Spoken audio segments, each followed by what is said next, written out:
Hello everyone! And welcome to Compassionate Communication. My name is Sam Gray. And my name is Kayla Reed. And we are graduate student speech and language pathologists here at Midwestern University in Glendale, Arizona. And this is a video series for our capstone project. Many students in public schools have different types of disabilities and support needs. However, teachers and paraeducators often don't have enough resources to help them understand and support all types of communication, including nonverbal ways that kids may express themselves. There are few proven research-based tools and training programs that help teachers and school staff use neurodivergent-friendly practices in the classroom. To best support these students, educators need to learn a variety of communication skills and strategies. We have developed 6 easy-to-understand videos that aim to answer all the questions you may have about working with neurodivergent students and the resources to help you support them. Now let's jump into video 2. Communication does not equal talking. In this video, we will discuss different ways that neurodivergent children may communicate. When most people think of communication, they often opt to think of verbal or talking communication, but many other forms are also recognized. It is important to recognize that communication is a multimodal experience for all those who participate.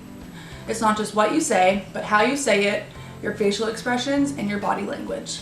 On some level, there was always nonverbal communication occurring. Verbal communication may look different for some kids rather than your typical talking. This can include what's known as echolalia as well as scripting.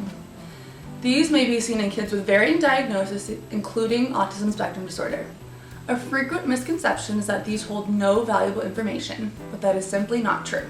Echolalia is defined as the repetition of sounds, words, phrases, and sentences that are often spoken by others or imitated. It can be immediate or delayed repetitions. It also doesn't have to be exact repetitions. Many people often write these off as meaningless words, however they vary in function and are forms of communication. These functions may include communication of emotions, wants or needs, language processing, self-regulation, or expressing a need indirectly. Echolalia is seen in roughly 75% of autistic individuals throughout their lifetime. Scripting involves reciting lines from familiar shows, movies, books, or past conversations. Scripting, although it can sound familiar to echolalia, is often more deliberate. It is often used in social play, self-expression, or sometimes for self-soothing. We are going to take a look at a brief video of both to show what they look like and how they may differ. Although some people may think it sounds like repetitive, empty speech, it is important as professionals that we acknowledge these attempts at communication that hold meaning for these children, whether the meaning is the words they're saying or something that they're not saying. Let's talk about gestalt language processing. This is a type of language development where children learn language in chunks, rather than single words and meanings. Learning in these chunks allows children to observe language as complete units that they later break down into smaller pieces. They follow predictable stages that often eventually lead to more flexible language use. You may wonder, how do you know your student is a gestalt language processor? They may exhibit some of the following characteristics. The child may speak in full sentences or script of things heard elsewhere. They may have a melodic way of speaking. They may love categorizing language, such as form, shapes, letters, and numbers. When they do speak, they tend to say the same thing in the same way. For example, every time they want something, they say, "Do you want it?"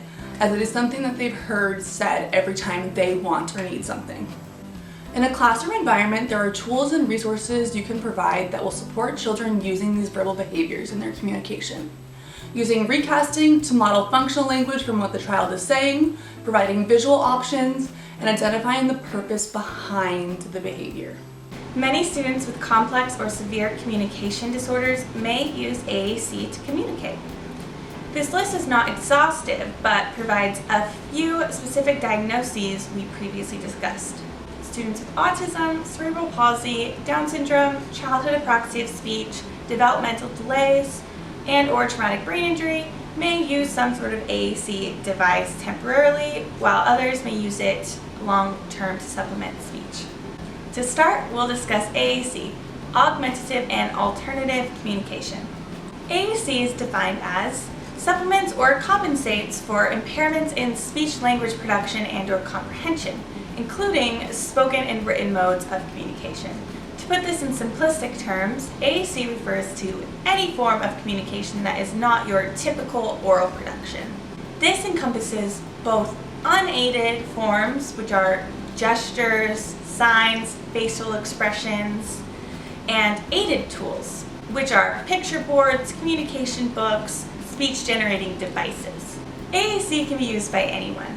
Many people use gestures to speak or body language to send out specific messages. We're going to focus on what AAC looks like for kids inside your classrooms. Aided AAC can vary from no technology required to the use of high-tech speech-generating devices. Low-tech AAC would include picture boards or communication books, whereas high-tech AAC would include speech-generating devices or tablets with apps designed to help them communicate by touching certain icons. These icons would be words or images, depending on the child's needs. Here are some examples of different levels of AAC and what they might look like. This is a PEX book, which is a picture exchange communication system.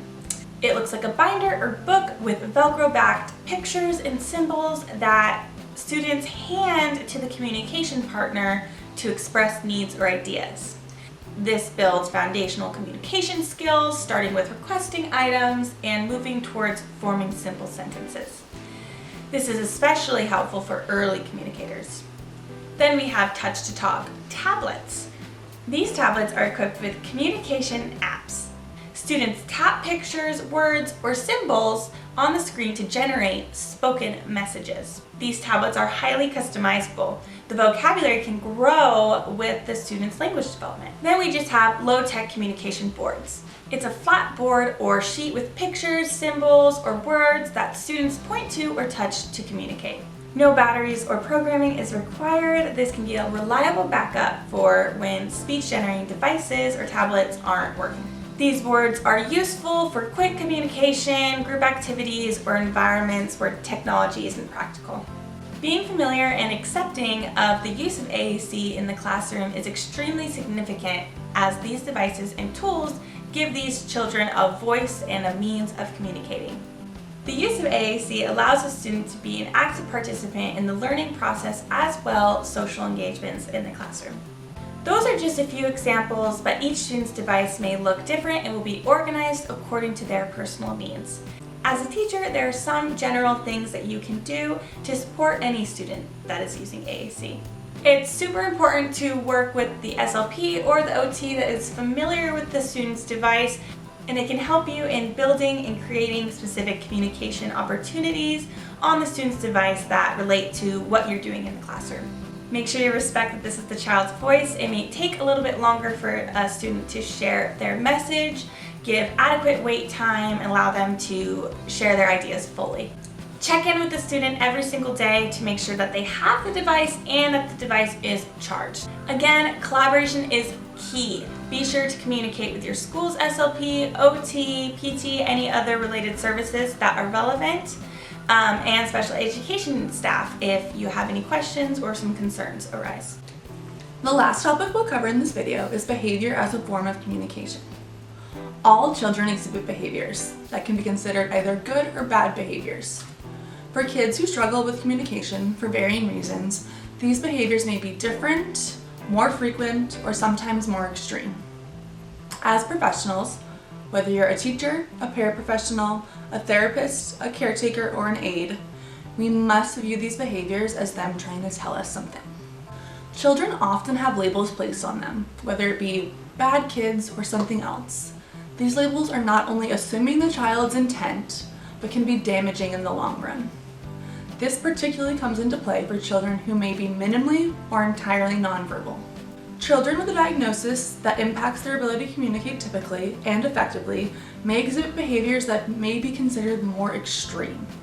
This may include loud vocalizations, outbursts, stimming, or physical, possibly aggressive behaviors. Every child who exhibits a behavior is doing so because of an underlying cause. Behaviors often fall into one of the following categories. Understanding these categories and the motivation behind the behavior will allow you to properly respond. The categories are sensory seeking, sensory processing, escape or avoidance, or tangible gains. Understanding these categories will help you best address a child who is struggling to communicate. On our website, you can find handouts and descriptions of each of the categories I just listed. They provide examples and ideas for how you can best handle them. We have these helpful handouts and more amazing resources linked on our website, compassionate-communications.org. Now that we've discussed what different forms of communication can look like, our next video will cover specific ways that you as an educator can implement neurodiverse affirming practices in your classroom. Thank you so much for watching. We'll see you in our next video.